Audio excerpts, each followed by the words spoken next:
Então agora nós falaremos sobre indutância. Se nós tivermos uma espira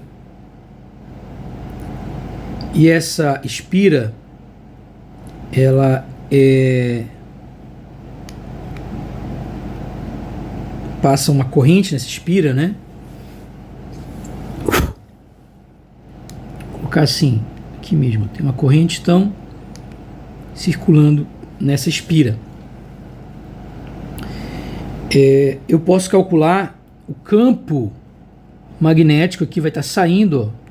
Tem um campo magnético no centro da espira. Esse campo magnético vai estar saindo. Então, o que a gente tem?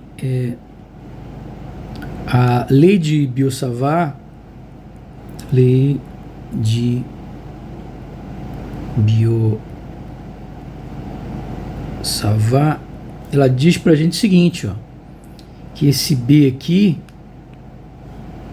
ele era proporcional lá, né, a essa corrente.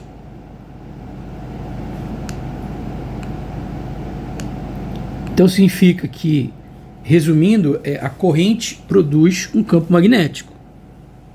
Ok? Em outras palavras, né? A corrente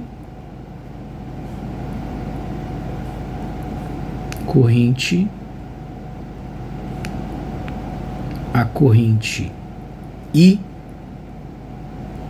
produz o campo magnético B. Ok, só que o que acontece se a corrente varia no tempo? O que ocorre se a corrente varia no tempo? Aí vai dar uma grande confusão aí, né? Por quê? Qual o problema? É que se ela varia no tempo, ela produz agora um campo magnético variável. Então, a variação da corrente no tempo não é zero. Isso implica que o campo que é produzido, né, por essa corrente, então isso implica que a corrente produz B como função do tempo, né? Isto é, o campo que ela produz, ele varia com o tempo, ou seja, a variação com o tempo não é igual a zero. Ok? Qual o problema disso? Que isso aqui implica que, se eu tenho uma variação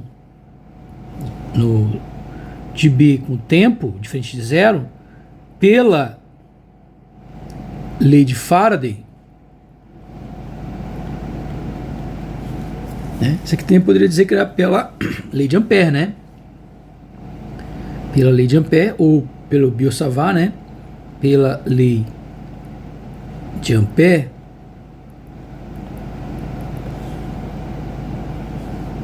a gente tem isso aqui, né? Isto é, o B diferente de zero.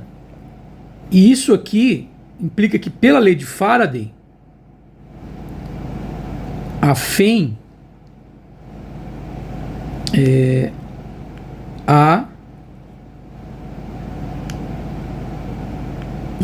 uma FEM será induzida na espira.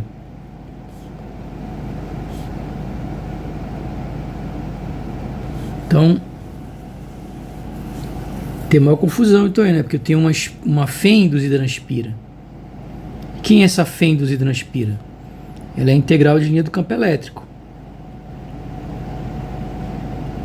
Então, aspira aqui, tem essa aspira C, né?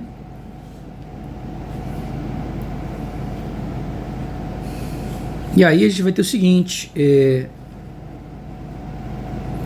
então eu vou ter que isso aqui é menos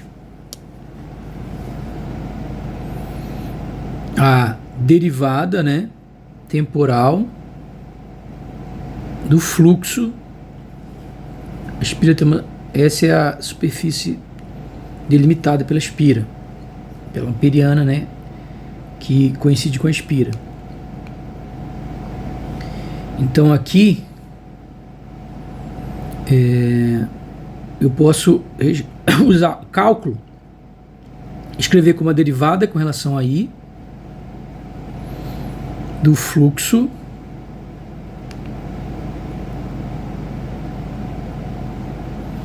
vezes a derivada de I com relação ao tempo.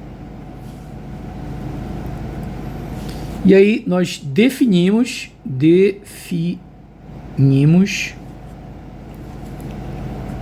a autoindutância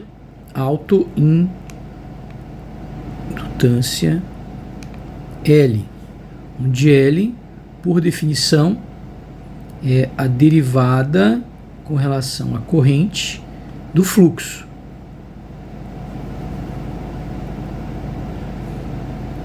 Ou seja, é a derivada do fluxo magnético com relação ao tempo. Então, a derivada a corrente. Então, a derivada do fluxo magnético com relação à corrente a gente chama de indutância. De autoindutância, né? E a autoindutância, ela é a medida, né, da variação da corrente atuando sobre si mesma, né?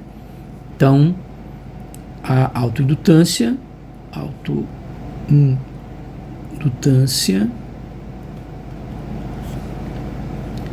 ela mede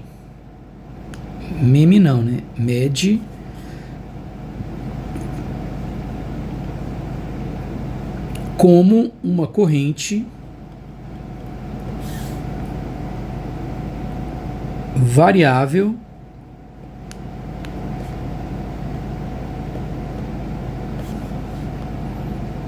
atua sobre si mesma, né? Então a corrente gera um campo variante e o campo variante, por sua vez, induz corrente, né? Certo? Então é isso que acontece. Então por isso que é uma autoindutância, né? Se tivermos várias espiras, né? Então, digamos que eu tenho aqui, ó, uma espira aqui, aí eu tenho outra espira aqui, tem uma outra espira aqui. Ok? Então eu tenho vou botar um índice, né? Vou chamar isso aqui de espira 1, onde eu tenho uma corrente 1. Aí vou ter aqui a superfície dela, é a superfície 1, né? Onde passa um fluxo 1, né? Que está passando um fluxo. É um fluxo magnético 1. E aí eu tenho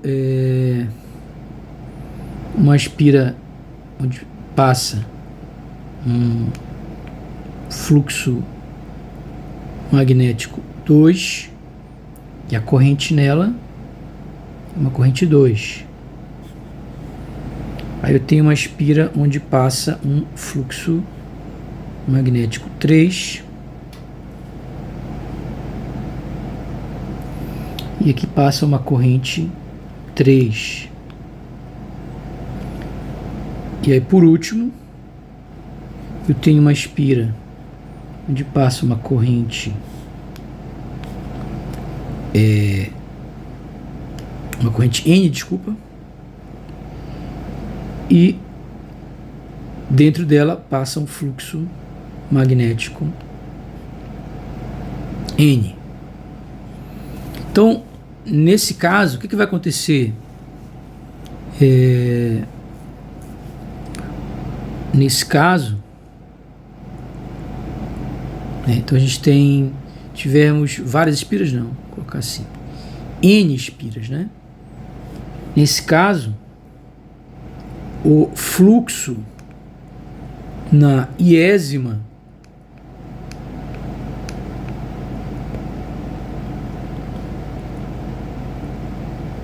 espira, o fluxo na iésima espira, ele vai ser o que?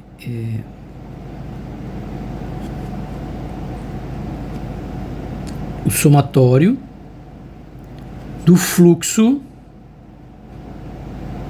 IJ, ou seja, do fluxo produzido que passa na iésima espira, mas que é produzido por todas as outras espiras, né? Com o J indo de 1 até N, inclusive envolvendo a própria espira, né? Então, o fluxo que passa nela é a contribuição do fluxo de todas as espiras, né? Então, nesse caso, então a FEM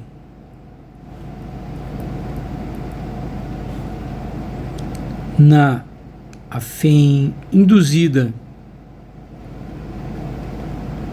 na iésima espira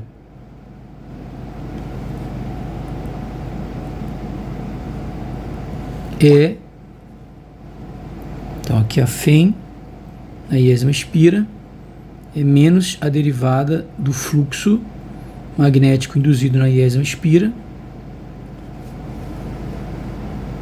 que vai ser igual a menos o somatório, né? J indo de 1 até N. Quem é isso aqui, né? É isso aqui. Então, derivada da soma é a soma das derivadas. Então, vai ficar a derivada disso aqui com relação ao I, né? Agora não é mais uma variável, eu tenho várias, então eu tenho que colocar a derivada parcial. Então, eu vou derivar cada uma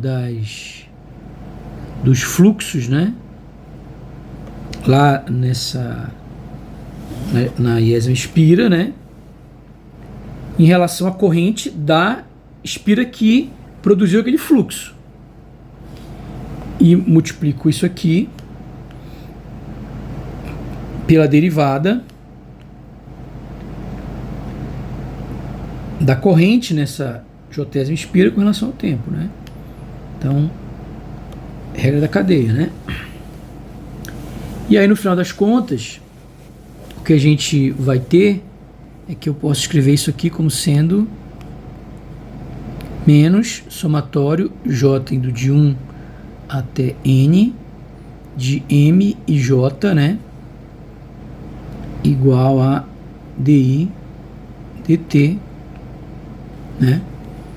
Onde M e J, comparando, né? A gente definiu isso como sendo que a derivada do fluxo na jésima espira produzido, o fluxo produzido pela jésima espira passando na iésima espira com relação à corrente da jésima espira que produz o fluxo.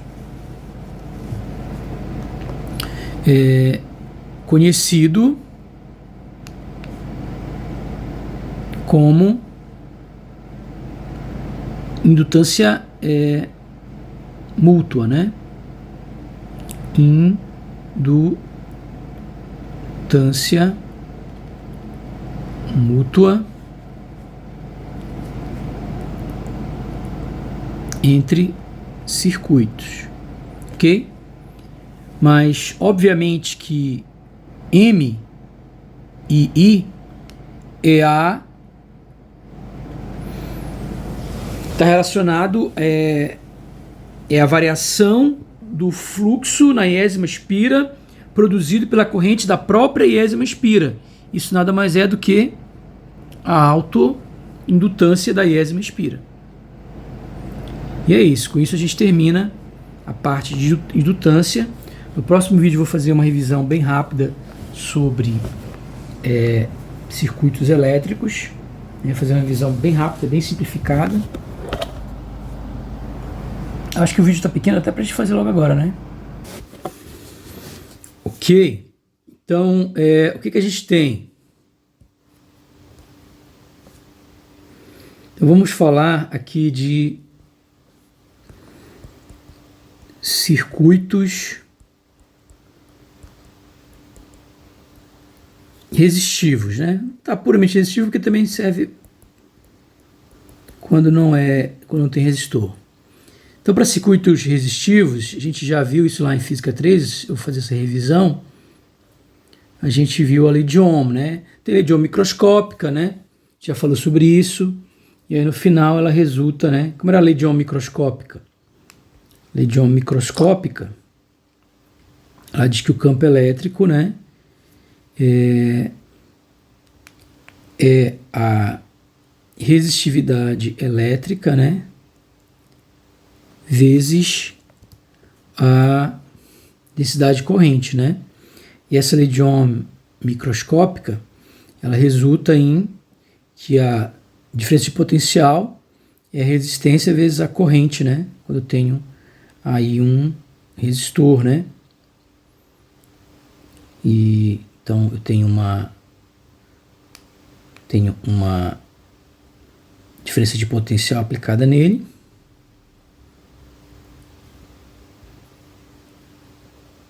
Essa aqui é a famosa lei de Ohm microscópica. Tive isso lá em física. Tive isso lá em física 3. E aí a gente tem aqui uma certa resistência elétrica, né? E passa uma corrente aqui, né? Nesse circuito. Ok? E a gente viu que se eu tenho esse resistor, ele tem uma certa área de seção.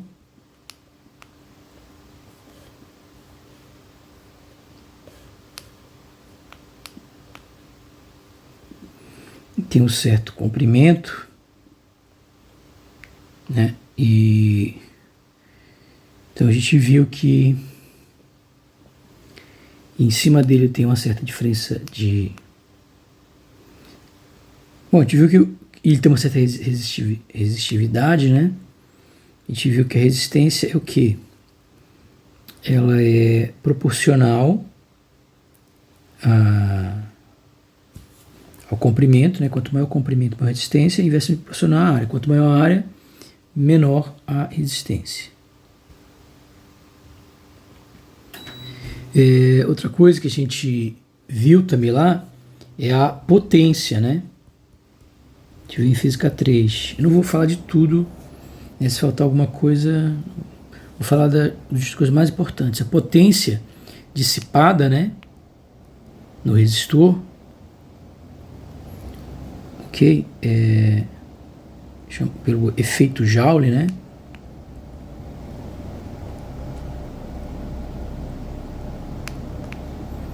A gente viu que ela é VI, né? Certo? Ok? E a gente sabe que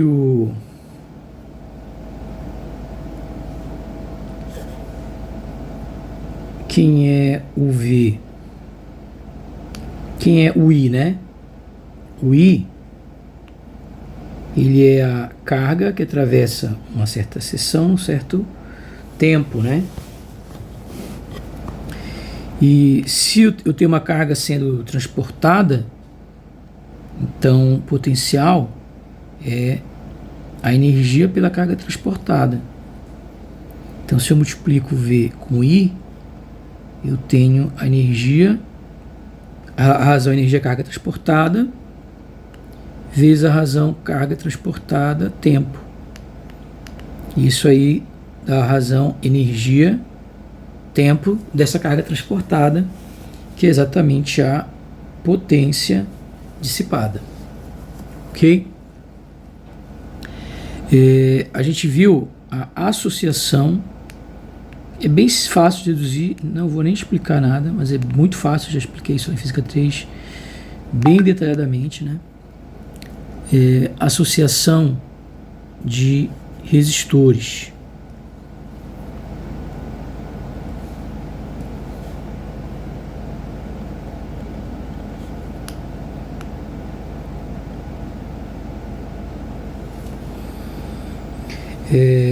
E aí a associação de resistores acontece o seguinte: se eu tiver resistores em série, né?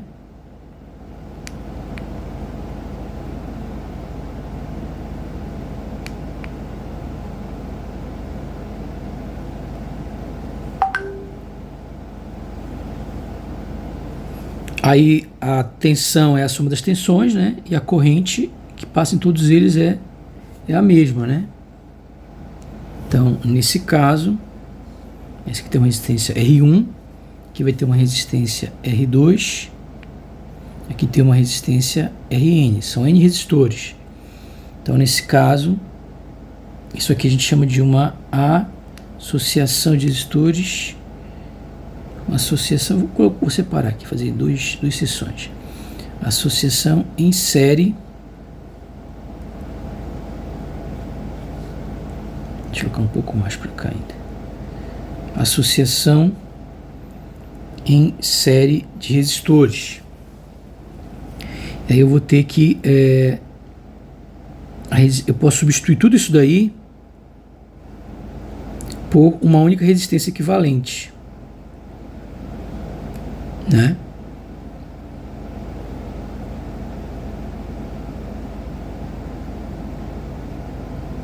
Então, eu não vou fazer bem, é muito fácil de demonstrar, né? Porque aqui vai ser a tensão total, vai ser a soma das tensões, e a corrente é a mesma. O cálculo é bem simples, você consegue provar, né? Você não vai ficar deduzindo isso da vez, é muito simples isso aí, e todo mundo já sabe isso decorado, você estuda isso desde o ensino médio, né? Então, resistência equivalente é a soma de todas as resistências. Ok? Se quiser, eu vou deduzir na sala, né? Isso aqui é muito fácil de deduzir. Você deduz rapidinho. Associação em paralelo de resistores, né? Saber deduzir é importante, mas importante também você não ficar toda hora deduzindo as coisas, né? Porque senão você não vai fazer uma prova, você não vai conseguir terminar. Então, você sabe decorado já? Por que você vai ficar deduzindo 1000 vezes uma coisa? Então imagine que eu tenho agora uma fonte, ó, uma bateria ligando um resistor R1, um resistor R2 e assim por diante, né? Vários resistores em paralelo.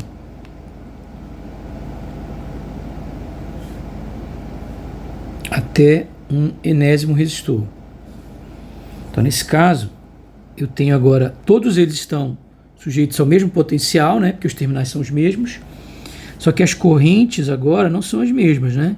Vai passar uma corrente 1 no resistor 1, uma corrente 2 no resistor 2, uma corrente N no resistor N. E a corrente total é a soma das correntes, obviamente, né? Lei dos nós. E aí você pode provar facilmente que o inverso da resistência equivalente, né? Ou seja, o que é resistência equivalente? É substituir tudo isso daí por um único resistor. Mesma coisa que a gente falou ainda agora, né? Mesma coisa, né? Substituir tudo por um único resistor, onde tem essa corrente aqui, que é a soma das correntes. Então, nesse caso, a resistência 1 sobre a resistência equivalente, na associação em paralelo de resistores, né? Vai ser igual ao somatório de 1 até N de todos os inversos das resistências. Ok? Essa dedução é muito simples, né? Tá? Não vou fazer, é só fazer a corrente total, a soma das correntes, e depois substituir o valor de cada corrente, né? Que é a tensão pela resistência, e pronto. Já fiz a dedução, só de falar que eu já fiz a dedução, de tão trivial que a dedução é. Ok. tão simples que ela é, na verdade, né? Ok, e aí a gente vai falar agora num circuito de corrente alternada, num circuito de corrente alternada, num circuito AC,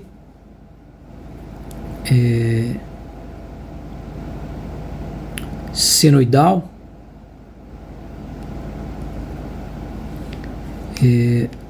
vírgula, a corrente e a tensão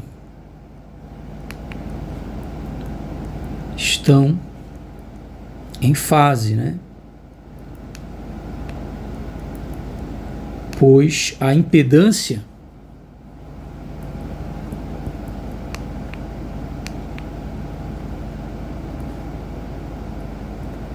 é igual ao próprio R, né? Então, se eu tiver aqui um circuito de corrente alternada, você tem um V aqui, né? De T, e aí tá ligado aqui numa certa resistência e passa uma corrente aqui, I de T. Então, nesse caso, o V de T é igual a RI de T. Quando eu passar para o domínio da frequência, simplesmente isso vai virar V, né, aqui de ômega igual a R, a corrente para uma certa frequência. Isso mostra que eles estão em fase, né? Quando eu pego, quem é a impedância? É o V ômega sobre o I como função de ômega. Então, a impedância é a própria resistência, né? Então, obviamente que isso aqui vai ser um número complexo, isso aqui vai ser um número complexo, né? Eles estarão em fase, obviamente. E agora nós vamos para o famoso circuito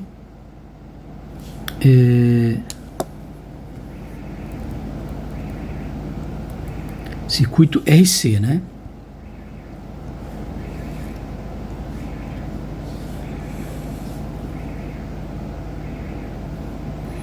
Então, no circuito RC,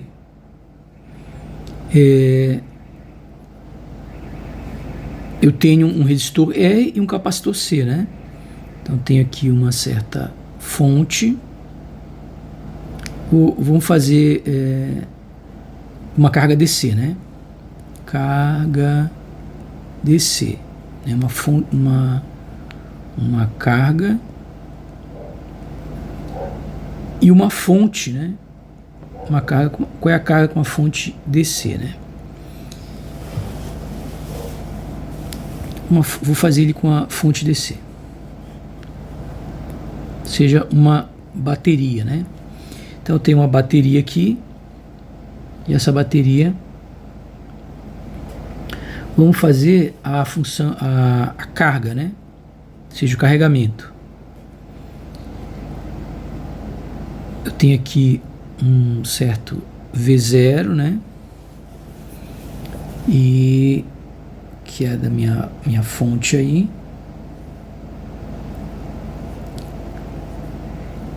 E aqui o capacitor, né? Eu tenho um capacitor e tenho um resistor aqui.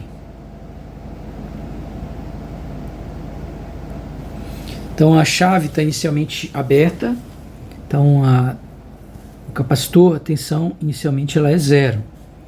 Então a fórmula da tensão aqui no capacitor, ela depende do tempo. Ela vai ser o que? V0 1 menos E a menos T sobre RC.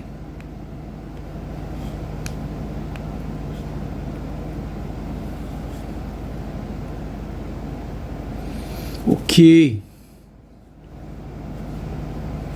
E o que a gente tem é que eu tenho T Tem o VC de T. Bom, no T igual a 0, aqui vai dar 1. E aí vai ficar o quê? 1 menos 1, 0. Então ele começa aqui no 0. Obviamente porque não tem carga nenhuma, né? Aí o que vai acontecendo? À medida que o tempo vai passando, quando for para o infinito, isso aqui vai para 0. Então ele chega em V0. Então é isso que acontece. Ó. Ele vai passando o tempo. Né? Ele nunca vai, na verdade, chegar. Né? Só que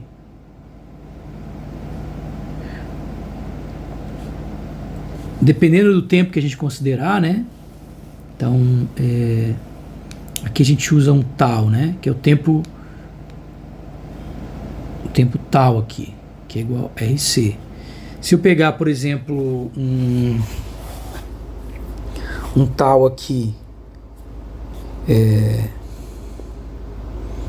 um tempo de 4 tal, eu vou ter que o VC de 4 tal vai ser quem?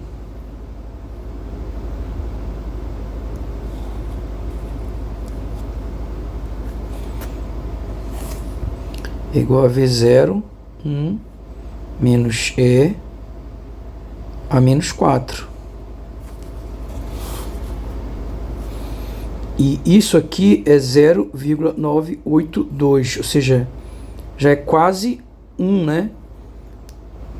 Então quer dizer que, por exemplo, se eu pegar um tempo de 4 tal, eu já praticamente já carreguei praticamente o meu capacitor, né? Mas o tempo de carga mesmo, teoricamente, ele é infinito. Quem é a equação diferencial desse circuito? Vai ficar... isso aqui é o divisor de tensão, então vai ficar a tensão no capacitor e a tensão no resistor, né? A tensão num capacitor, a fórmula dela é conhecida, a tensão no capacitor, como função do tempo, ela vai ser C derivada, na verdade estou invertendo aqui, né? A derivada da tensão no... Eu posso pensar assim, ó, o capacitor, qual é a fórmula importante do capacitor? A fórmula importante do capacitor é que num capacitor a carga sempre é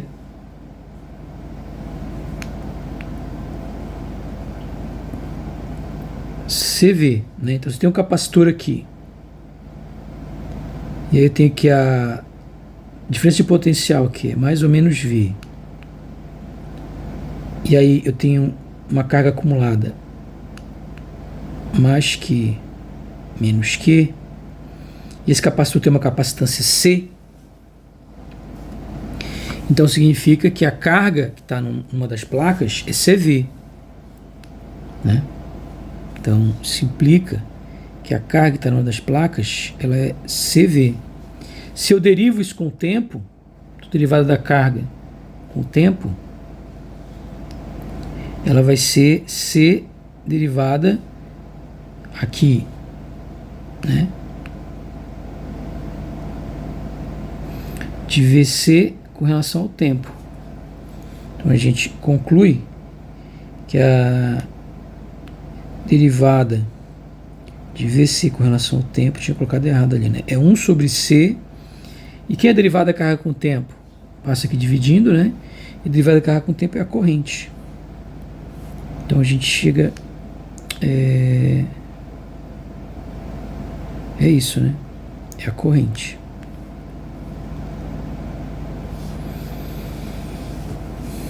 Ok? Digamos que se VC0 é a tensão inicial no capacitor, então o que eu vou encontrar? Pegando essa expressão, eu posso integrar, né? Então ficaria VC, né, DVC, aí eu colocaria 1 sobre C, pode sair da integral de dt. Isso aqui de zero, tempo zero, até um tempo t, aqui de um tempo do V de C em zero até o V de t. De tal maneira que eu vou ter o V de t igual o VC de t, como sendo o VC de zero mais 1 sobre C integral da corrente, né? Aqui de 0 até t. Certo? Então a gente tem essa expressão aqui para o potencial, né? Não vou circular, que tem muita corrente, não circulei nenhuma das equações, né? Então, ok. De tal maneira que a equação aí vai ser quem? A gente sabe que sabemos que a tensão que vai ser aplicada, ela se divide em parte para o capacitor e em parte para o resistor, né, no circuito RC, porque eles estão em série, né? Então tá aqui, esses dois resistores estão em série, então a soma das tensões nele é igual à tensão que está sendo aplicada, no caso aqui é V0. Se eu derivo isso aqui, vou ter que D de V0 com relação ao tempo é zero, porque ele é DC, é constante. Então fica a derivada de VC com relação a T mais a derivada de VR com relação a T. Só que o VR quem é? RI. VR, RI. Então isso implica que eu vou ter dVC dt é igual ao que? dVC VT, como a gente viu aqui, ele é a corrente pela capacitância. Então vai ficar a corrente pela capacitância mais, e quem é esse aqui? É R d dt. Isso igual a zero. Que é essa derivada aqui. E aí vamos ver se isso bate lá com aquela equação, né? Então se eu pegar essa equação aqui, ó, essa é a tensão, né? Então quem seria a corrente no circuito RC? Corrente no circuito RC seria a derivada disso aqui. Derivada disso aqui em relação ao tempo, da derivada disso aqui é igual a zero. Derivada da exponencial é a própria exponencial, multiplicando pela derivada do argumento. A derivada do argumento é menos 1 sobre tal. Então, eu posso dizer que a corrente, né, que a corrente quem é? Seria a derivada aí de VC com relação a T, né? Então, essa corrente, ela ficaria positiva, daria V0 sobre tal, que é RC, é a menos T sobre tal. Ou seja, a corrente, quando eu fecho a chave, ela se torna máxima já, VC sobre RC, né? V0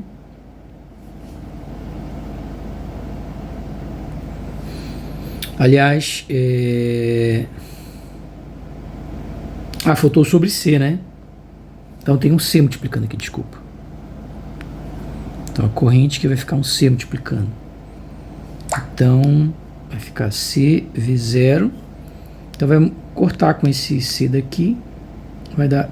Que é exatamente o que acontece, né? Quando eu fecho a chave, a corrente passa tudo pelo resistor. Então a corrente, ela simplesmente é V0 sobre R. Mas à medida que o tempo passa, ela cai exponencialmente, né? Porque ela vai sendo dissipada no resistor e aí ela desaparece.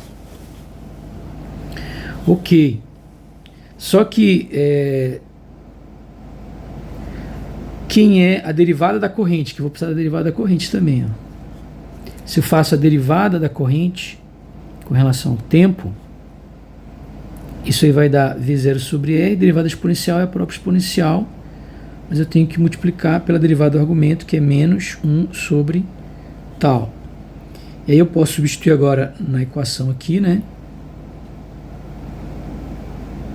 Tem que dar 0 para poder estar correto, né?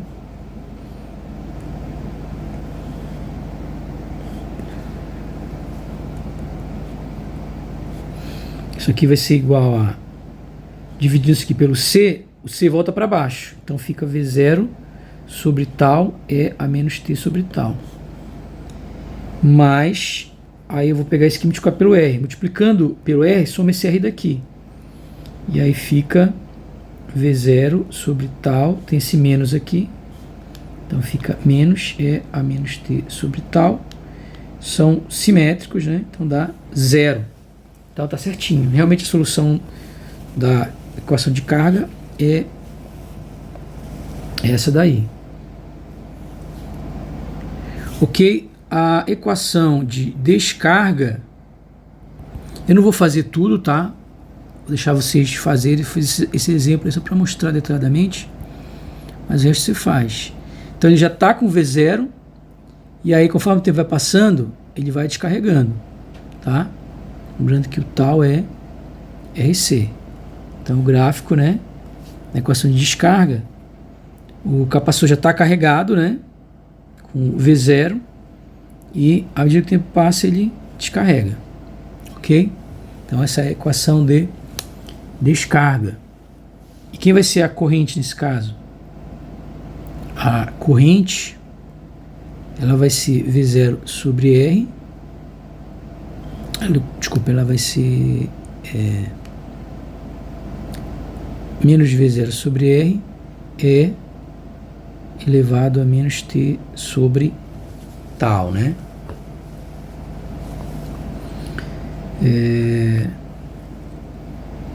Então basicamente também é isso, a corrente ela vai desaparecendo também, né? Ok, e aí a gente tem uma coisa que acontece no regime senoidal, né? Então, né, ou seja, caso a C, né, regime senoidal. No regime senoidal, a impedância do capacitor ela é 1 sobre J ômega C, ok? E aí, o resultado disso daí é que a tensão no capacitor atrasa 90 graus com relação à corrente. Então, VC, né, complexo aqui, tá? Atrasa então, no direcional, a impedância, né? Impedância. Quando eu estou falando de regime senoidal, a gente sabe que é impedância, né? Então, isso aqui é impedância. Né? Não vou ficar falando, eu já falei que é impedância, né? Então, V atrasa 90 graus com relação à corrente. Ok. E agora a gente pode falar do circuito RL. Então, no circuito RL, a gente tem agora um resistor e um indutor. Vamos pensar numa fonte DC. Eu tenho aqui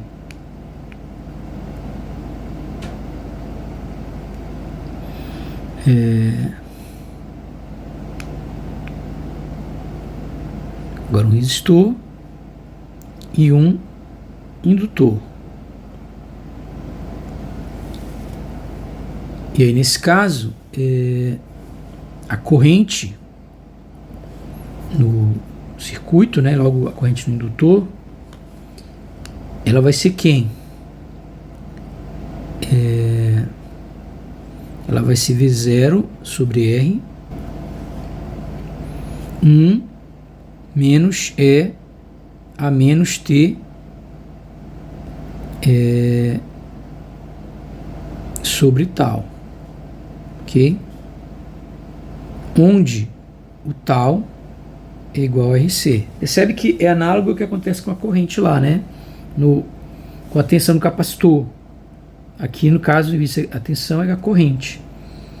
Então a corrente ela vai começar em 0, né? Mas aí depois que eu fecho a chave, T igual a 0, vai passar uma corrente, né? No momento que passar a corrente, ela começa em 0, né? Só que ela, no final, essa corrente vai ser V0 sobre R. Então ela começa em 0 e vai aumentando, aumentando, aumentando, até que ela atinge o valor de uma corrente máxima aí, né? Que é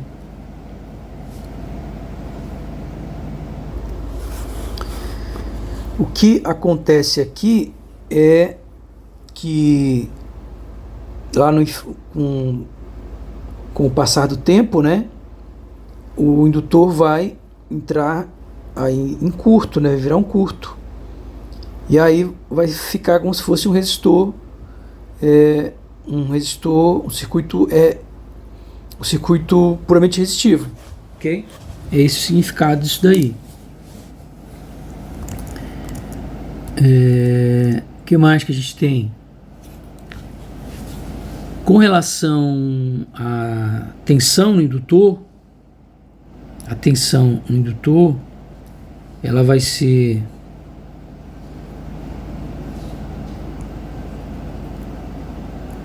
V0 elevado a menos T sobre tal, né? Ou seja, a tensão no indutor, ela, assim que você fechar a chave, ela vai logo vai toda pro indutor, né? E com o passar do tempo ela vai caindo, né? Até que ele se transforme num curto, né? E o circuito vira um circuito puramente resistivo, ok? Se você quiser encontrar a equação, nesse caso é a mesma coisa, né? O V0 vai ser igual a VL mais VR, né? Que é um divisor de tensão. Então eu vou ter que ir derivando, vai ficar derivada de V0 com relação ao tempo, igual a derivada de VL com relação ao tempo, mais a derivada de VR com relação ao tempo. Então daqui a gente conclui que isso aqui é 0, né? Só que a derivada de VL com relação ao tempo vai ser quem? A característica do VL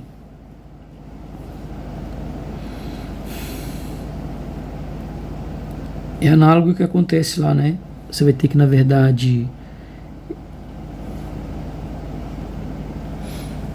o VL ele é a indutância vezes a derivada da corrente com relação ao tempo, ok? Então, isso aqui vai dar o que? VL sobre L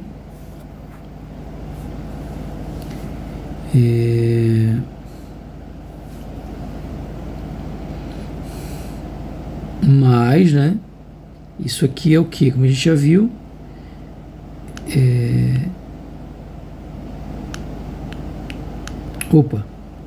aqui é dV Que eu estou fazendo derivada de V com relação ao tempo, né? Na verdade, a gente só deriva quando a gente está fazendo RC, né? Aqui a gente não deriva, não. A gente deixa assim mesmo. Fica V0, mas quem é igual, quem é o VL? É L DI dt, mais o VR, que é RI, né? Se eu pego a corrente e derivo com relação ao tempo,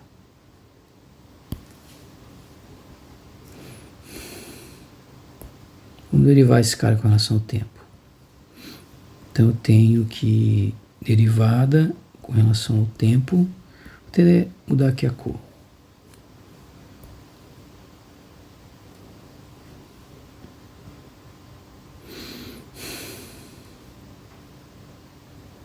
Vai ser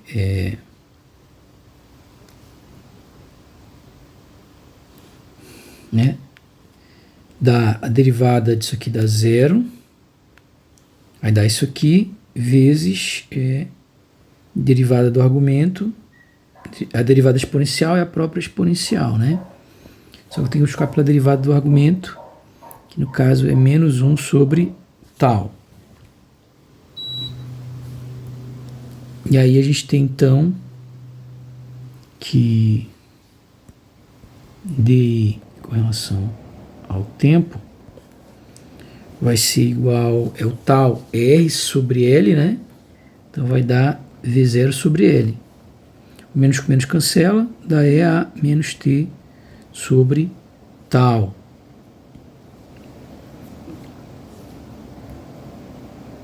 Ok? Então a gente tem isso daqui, né? Ok. Então a gente conclui que L dt mais RI é igual a V0 sobre L A menos T sobre tal mais R vezes I, e o I é V0 sobre R, 1 menos E a menos T sobre tal. Isso vai ser igual a R vezes R aqui pode cortar, né? Então eu vou ter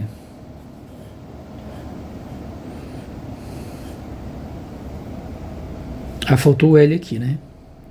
Então aqui multiplica pelo L, também vai cortar aqui.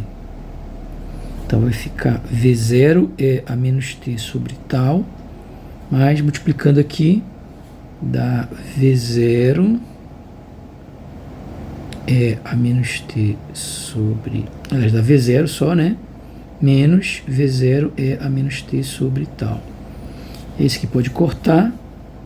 Isso dá V0 exatamente como a gente viu. Então, essa solução aí está correta, né? A solução para corrente e para tensão estão corretos. O que mais que eu posso falar com relação ao circuito RL? No regime senoidal,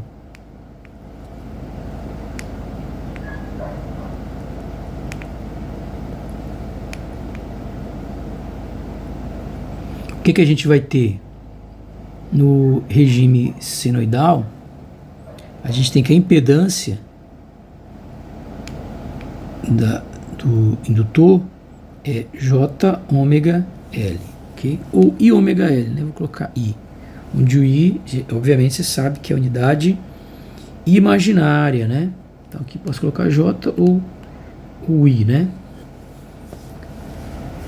Ok. E além disso, então alguns livros você vai ver J, alguns livros você vai ver I como símbolo de unidade imaginária, né? E nesse caso, isso implica que a tensão no indutor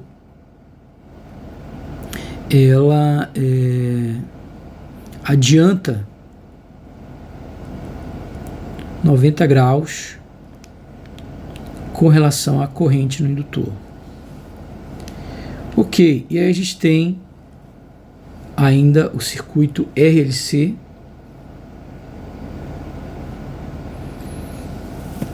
E aí a gente tem então o circuito RLC.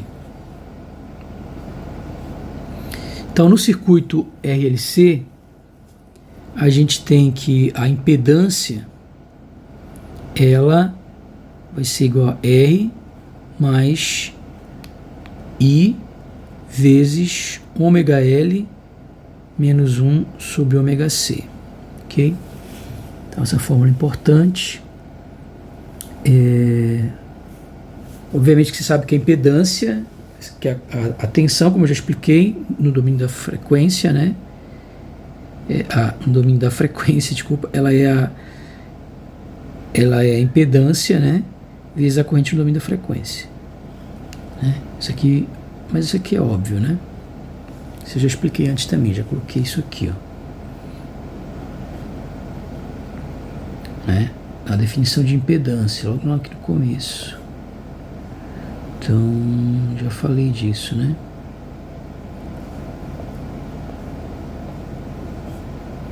Então, já falei aqui, ó. Né?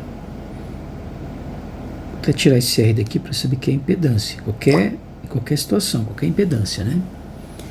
Ok, lembrando que esses valores aí são todos complexos, né? Impedância, a tensão e a corrente são complexas quando eu estou fazendo análise senoidal, né?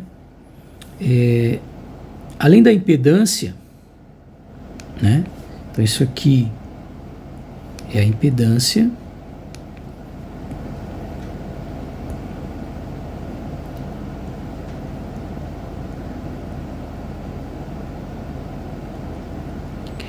E a gente tem que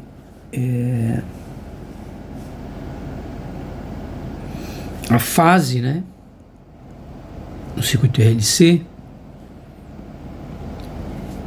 ela é arco tangente de ômega L menos 1 sobre ômega C sobre R. Ok?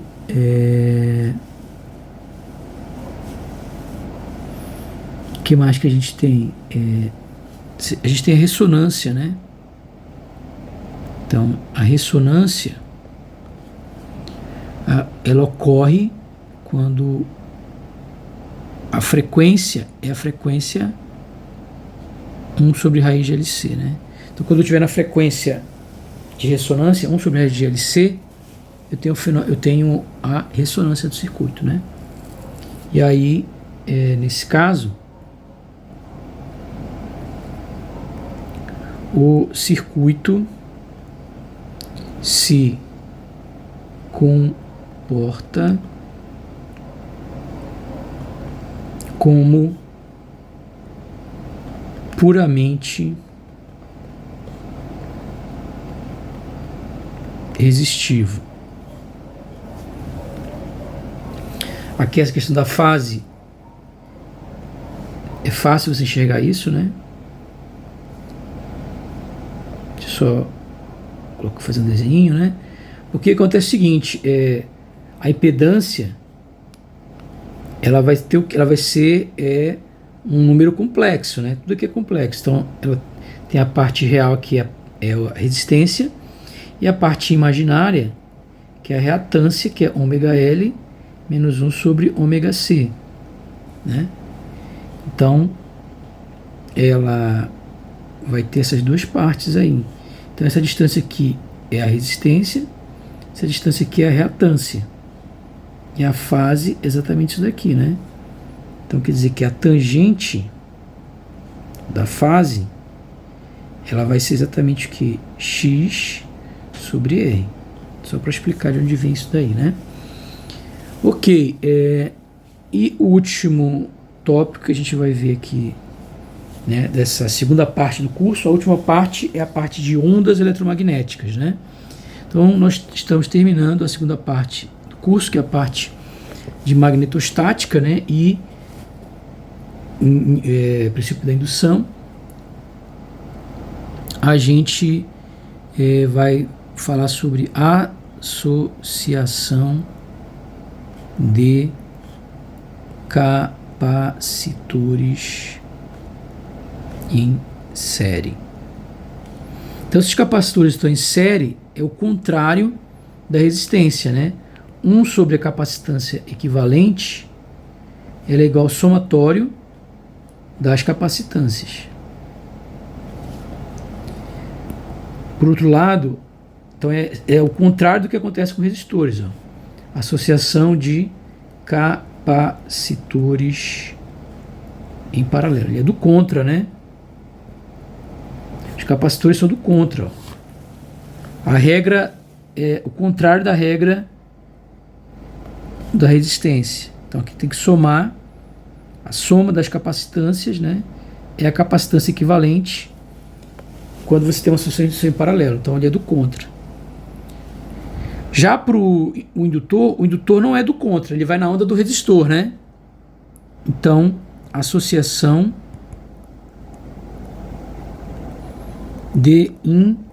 a gente fez essa dedução detalhadamente no curso de Física 3, não vou fazer aqui, agora é só o decoreba mesmo, né? Associação de indutores em série. Então a gente já provou isso aqui detalhadamente, né? E aí, o capacitor é do contra, mas o indutor não é do contra, então ele segue a mesma lógica. Ou seja, a indutância equivalente, quando eu estou em série, é a soma de todas as indutâncias dos capacitores. Então, o indutor, ele vai na onda, né?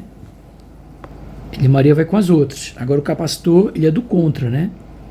Associação de indutores em paralelo. Como o indutor vai com as outras, ele sempre imita o resistor, né?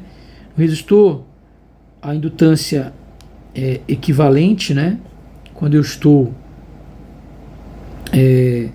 em paralelo, é a mesma que acontece para o resistor, ou seja, o inverso da indutância equivalente é a somatória dos inversos das indutâncias. Ok? Então, essa é a revisão que eu queria fazer de circuitos, e aqui a gente termina a segunda parte do curso. Nos próximos vídeos eu vou resolver, né, vou tirar a dúvida aí de como resolver a segunda lista. Ok? Então, com isso a gente termina a segunda parte do curso.